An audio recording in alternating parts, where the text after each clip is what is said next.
धुळे राज्य उत्पादन शुल्क विभागाच्या वतीने शून्य सहनशीलता तत्वावर विशेष मोहिमेअंतर्गत 138 गुन्हे दाखल, 89 आरोपींना अटक, 24.55 लाखांचा मुद्देमाल जप्त करून केला नष्ट। पुणे येथे अवैध हातभट्टी दारूमुळे घडलेल्या दुर्घटनेच्या पार्श्वभूमीवर स्वाती काकडे अधीक्षक राज्य उत्पादन शुल्क धुळे यांनी जिल्ह्यात अवैध दारू विरुद्ध शून्य सहनशीलता या तत्वावर विशेष मोहीम सुरू केली असून त्यात गावठी हातभट्टी दारूवर विशेष लक्ष केंद्रित करत 138 गुन्हे दाखल करून 89 आरोपींना अटक करून मोठी कारवाई करण्यात आली। धुळे जिल्ह्यातील राज्य उत्पादन शुल्क विभागाच्या 4 पथकांनी कारवाई करत 28 मे ते 15 जून या कालावधीत 138 गुन्हे नोंद केले असून 89 आरोपींना अटक करण्यात आली आहे। या कारवाईत 24,55,000 रुपये किमतीचा मुद्देमाल जप्त करून नष्ट करण्यात आला आहे।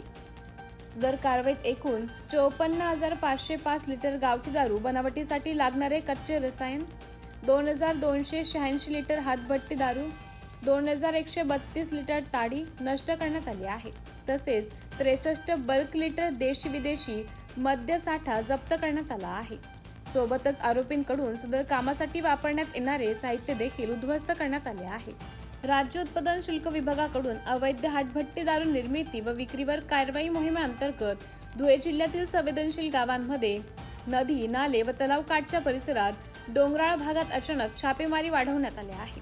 यासोबतच अवैध दारू संदर्भातील इतर गुन्ह्यांवर देखील कारवाई करण्यात आली असल्याची माहिती धुळे राज्य उत्पादन शुल्क विभागाच्या वतीने देण्यात आली आहे।